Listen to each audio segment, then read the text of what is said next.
Albi, Educação e Tecnologia no Mercado 4.0. Saudações a todos! Um olhar mais atento em relação às crianças. Esse é o tema do programa de hoje, em que iremos abordar de que maneira papais e mamães devem ficar atentos em relação ao compartilhamento de dados dos filhos. Nosso entrevistado será o professor e engenheiro Oscar Asakura, ele que é um especialista em inteligência de dados. Muito bem-vindo, professor Asakura. Tá tudo bem com o amigo? Oi, Madureira, como vai? Espero que bem, como sempre. Professor Asakura, cada caso é um caso, mas será que existe o comportamento ideal dos pais em relação ao monitoramento dos filhos? Em primeiro lugar, como disse no programa anterior, uma criança nos primeiros 7 anos de vida não deve ter acesso ao mundo digital, mas sim apenas ao mundo real, isto é, ter interação somente com pessoas, objetos, comunicações com a vida real e não vida virtual. Em segundo lugar, os pais são inteiramente responsáveis pelo acesso aos conteúdos dos seus filhos no mundo virtual. Portanto, é necessário saber onde e o que eles acessam. Em terceiro lugar, os pais devem conversar o porquê eles adotaram estes princípios e ações em relação aos filhos, para que eles possam saber falar com os seus amigos e colegas que os pais deixam ter mais acesso ao mundo virtual. Existem organismos públicos para situações como essa? Delegacias especializadas em crimes de informática?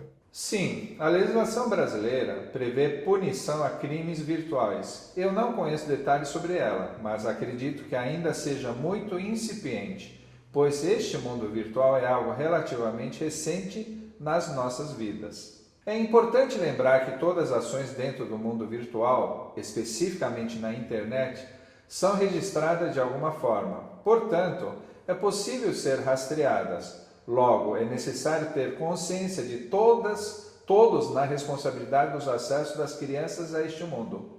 Porém, sou da opinião de que os pais são os grandes e primeiros responsáveis por isso. Perfeito, professor. Mas, como diz o velho ditado, o melhor é prevenir que remediar, não é mesmo? Sem dúvida nenhuma, Madureira. Volto a insistir que nos primeiros 7 anos de vida de uma criança, o mundo deve ser o mais real possível e, depois disso, a abertura e inserção ao mundo virtual deve ser controlada e aos passos conhecidos. Assim, uma criança cresce de forma saudável em relação a este mundo novo que se expande rapidamente. Não vamos esquecer que o mundo virtual só existe porque o mundo real existe e os acontecimentos só ocorrem no mundo real. As redes sociais exercem um fascínio sobre o ser humano. No caso das crianças, a situação é ainda mais intensa? Claro. É a possibilidade de uma criança conhecer o mundo dos adultos de forma livre e descontroladamente é muito maior.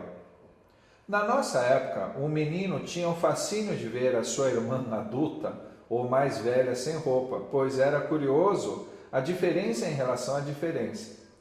É o mesmo raciocínio, claro que numa visão muito simplista. Qual a mensagem que o senhor deixa para papais e mamães preocupados com os dados pessoais e, por consequência, com a integridade dos filhos? Como disse nas questões anteriores, os pais são os únicos e primeiros responsáveis pela integridade dos filhos em todos os sentidos. Portanto, não esqueçam desta responsabilidade e ajam antes que sejam tarde.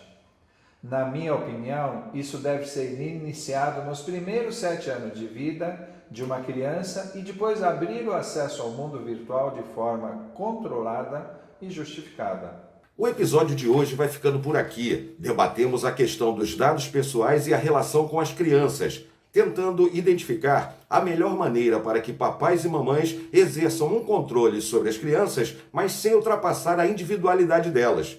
No próximo episódio, vamos debater a questão do controle dos dados pessoais do cidadão comum. Nosso entrevistado, o professor e engenheiro Oscar Sakura, um especialista em gerenciamento de dados. Até a próxima! Ensino à distância na área tecnológica é na AOB. Professores de mercado, conteúdos práticos, metodologia inovadora. Nós temos o curso que você precisa para se tornar um profissional 4.0. Venha para a AOB. Matrículas no site e2d500.com.br.